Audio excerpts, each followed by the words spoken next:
Yes, Vamsi అరెస్టుకు సంబంధించి సత్యవర్ధన్కు ఉన్న లింక్ ఏంటో తెలుసుకున్నాం. ఇప్పుడు ఈ కేసులో నెక్స్ట్ ప్రొసీజర్ ఏంటో తెలుసుకుందాం. ఈ కేసుకు సంబంధించి ఇప్పుడు చాలానే క్వశ్చన్స్ రేజ్ అవుతున్నాయి.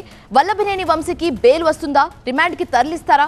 ఒకవేళ వంశీని రిమాండ్కి తరలిస్తే కస్టడీ పిటిషన్ వేయాలని భావిస్తున్నారు పోలీసులు. కృష్ణాలంక పోలీస్ స్టేషన్లో 4 గంటలకు పైగా పోలీసులు విచారిస్తున్నారు.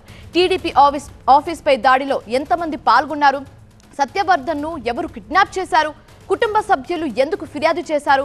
ఇలా కొన్ని ప్రశ్నలకు సంబంధించిన ఆధారాలను వంశీ ముందు ప్రశ్నిస్తున్నారు పోలీస్ అధికారులు. ఆ వివరాలను రికార్డ్ చేస్తున్నారు. వంశీని కనీసం 100 రోజులైనా జైల్లో ఉంచాలని వేరువేరు కేసులు పెడుతున్నారని ఆరోపించారు ఆయన తరఫున న్యాయవాది. సత్యవర్ధన్కు వంశీకి ఎలాంటి సంబంధాలు లేవన్నారు. ఇది 100% తప్పుడు కేసు.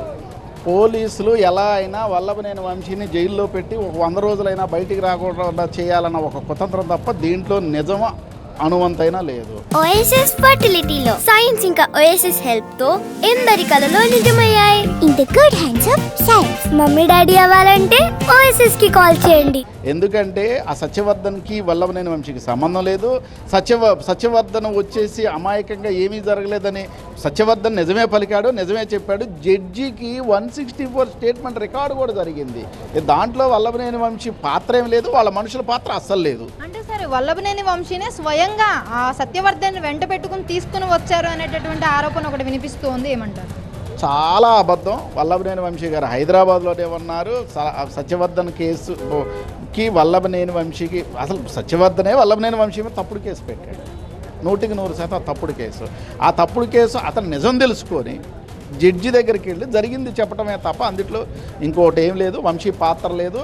వంశీ 100% ఈ కేసుకు సంబంధం లేదు. ఈ గతంలో పెట్టిన కేసులు చెల్లక వాటన్నిటిలో ప్రొటెక్షన్ ఉండటం వల్ల ఒక కొత్త విధానంతో కొత్త కేసులతో ఇందులో పెట్టినటువంటి సెక్షన్స్ అన్ని కూడా కిడ్నాప్ అండ్ అలాగే దాడి, SC ST అట్రాసిటీ పెట్టారు. మరి ఇవి పెట్టడానికి గల కారణం ఏంటి? ఇప్పుడు టీడీపీ ఆఫీస్ దాడి కేసుకు సంబంధించి అదంతా వేరే వ్యవహారం. ఇందులో అనూహ్యంగా కదా కొత్త ట్విస్ట్ ఇది. ఇది 100% క్రియేటెడ్ ట్విస్టే. వంశీని అరెస్ట్ చేయాలి, వంశీని జైల్లో పెట్టాలి, వంశీని బంధించాలి, వంశీని బయటికి రానివ్వకూడదు. అదొక్కటే కుట్ర కుతంత్రం. దానికోసం ఇదంతా జరుగుతుంది. విచారణ పూర్తయ్యాక వైద్య పరీక్షల కోసం వంశీని GGHకు తరలిస్తారు. వంశీ వాగ్మూలంతో పాటు ఆధారాలను బేస్ చేసుకుని రిమాండ్ రిపోర్ట్లో ఫైల్ చేసుకున్నారు పోలీసులు. అయితే వంశీకి బెయిల్ వస్తుందా లేదంటే రిమాండ్కు తరలిస్తారా అన్నది ఉత్కంఠంగా మారింది. ఇప్పుడు ఇదే అంశానికి సంబంధించి తాజా సమాచారం మా ప్రతినిధి హసీనా అందిస్తారు లైవ్ ద్వారా. హసీనా, చెప్పండి, ఇప్పుడు వంశీ అరెస్ట్ అనేది హాట్ టాపిక్ గా మారింది. అయితే ఈ అరెస్టుకు సంబంధించి నెక్స్ట్ స్టెప్ ఏంటి?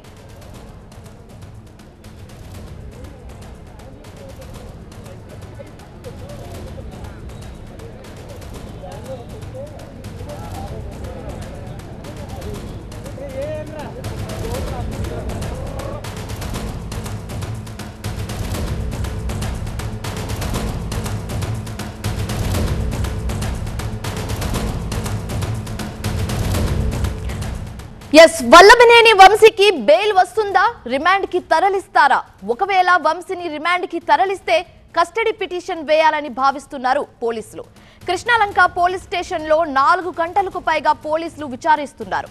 టీడీపీ ఆఫీస్పై దాడిలో ఎంతమంది పాల్గొన్నారు? సత్యవర్ధన్ను ఎవరు కిడ్నాప్ చేశారు? కుటుంబ సభ్యులు ఎందుకు ఫిర్యాదు చేశారు? ఇలా కొన్ని ప్రశ్నలకు సంబంధించిన ఆధారాలను వంశీ ముందుంచారు పోలీస్ అధికారులు. రైట్, ఇక ఇదే అంశానికి సంబంధించి తాజా సమాచారం మా ప్రతినిధి హసీనా లైవ్ ద్వారా అందిస్తారు. హసీనా, చెప్పండి, ఇప్పుడు వంశీ అరెస్ట్ అనేది హాట్ టాపిక్ గా మారింది. అయితే ఈ అరెస్టుకు సంబంధించి ఈ కేసులో నెక్స్ట్ స్టెప్స్ ఏంటి? ఇప్పుడు నెక్స్ట్ వంశీని ఏం చేయబోతారు? వంశీ కేసులో ఇంకా మరిన్ని కేసులు ఏమి యాడ్ అవుతాయి అనేది ఇప్పుడు చూడాల్సిన అంశం. ఎందుకంటే ఇప్పుడు ఇదొక్క కేసుతోనే లేదు, ఇంకా పాత కేసులు కూడా చాలా ఉన్నాయి. అవన్నీ కూడా యాడ్ చేస్తారు. వాటన్నిటిని కూడా PT వారెంట్ వేసి అందులో కూడా కస్టడీ తీసుకుని దానికి సంబంధించి కూడా కేసు యాడ్ చేసే ప్రాసెస్ అనేది కొనసాగుతుంది. ప్రజెంట్ మనం ఈ కేసు గురించి మాట్లాడితే ప్రజెంట్ ఫస్ట్ ఈ కేసులో ఇప్పటి వరకు ఉన్న సాక్ష్యాధారాల తర్వాత దీనిపై అటెంప్ట్ మర్డర్ కేసు అలాగే SC ST అట్రాసిటీ కేసు పెట్టారు. కాబట్టి ఇది చాలా సీరియస్ సెక్షన్స్ కిందనే కేసులు నమోదైన నేపథ్యంలో కోర్టుకు తీసుకెళ్లిన తర్వాత కూడా ఇది బెయిల్ వచ్చే పరిస్థితి లేదు, స్టేషన్ బెయిల్ ఇచ్చే పరిస్థితి అయితే అస్సలకే లేదు. కాబట్టి ఈరోజు సాయంత్రం లోపల లేకపోతే రాత్రో మెజిస్ట్రేట్ ముందు ప్రొడ్యూస్ చేసిన తర్వాత రిమాండ్కి తరలిస్తారు. రిమాండ్కి తరలించిన తర్వాత రేపు కూడా కోర్టు ఉంది కాబట్టి రేపు ఇటువైపు వంశీ తరపున న్యాయవాదులు బెయిల్ పిటిషన్ వేసుకుంటే వీళ్ళు పోలీసులు కస్టడీ పిటిషన్ వేసుకునే అవకాశం ఉంది. సో ఈ రెండు వాదనలు విన్న తర్వాత కోర్టు కేసుని ఏ విధంగా తీసుకెళ్తుంది, ఈ కేసులో ఎలాంటి జడ్జిమెంట్ ఇస్తుంది అనేది అంతా డిపెండింగ్ ఆన్ కోర్టు మీద ఉంటుంది. బెయిల్ అయితే ఎస్సీ ఎస్టీ కేసులో అయితే బెయిల్ వచ్చే అవకాశం అయితే ఖచ్చితంగా లేదు. అలాగే ఏదైతే పోలీసులు సీసీ ఫుటేజ్ ఉంది అని అంటున్నారు, అంటే సాక్షి ఎవరైతే ఉన్నారో ప్రధానంగా ఎవరైతే ఈ కేసులో ఫిర్యాదుదారు ఉన్నారో సత్యవర్ధన్ని ఆయన బెదిరించారు, కిడ్నాప్ చేశారు అని ఆరోపణలు ఏవైతే ఉన్నాయో వాటికి సంబంధించి కోర్టుకి తన కారులోనే తీసుకుని వచ్చిన వెహికల్లోనే తీసుకుని వచ్చిన సీసీ కెమెరా ఫుటేజ్ కూడా ఉందంటే సో సాక్ష్యాధారాలను బట్టి ఈ కేసు చాలా స్ట్రాంగ్ అయ్యే అవకాశం అయితే కనిపిస్తుంది. సో ఈ నేపథ్యంలో బెయిల్ వచ్చే అవకాశం అయితే ఖచ్చితంగా కనబడడం లేదు. అయితే మరోవైపు దీంతో పాటు ఇంకా కొన్ని కేసెస్ యాడ్ అయితే మాత్రం ఇంకా చాలా రోజుల పాటు ఇది చాలా పెద్ద ఎత్తున కొన్ని రోజుల వరకు కొన్ని నెలల వరకు ఈ కేసు కొనసాగే అవకాశం అయితే ఖచ్చితంగా కనిపిస్తుంది. Thank you హసీలా.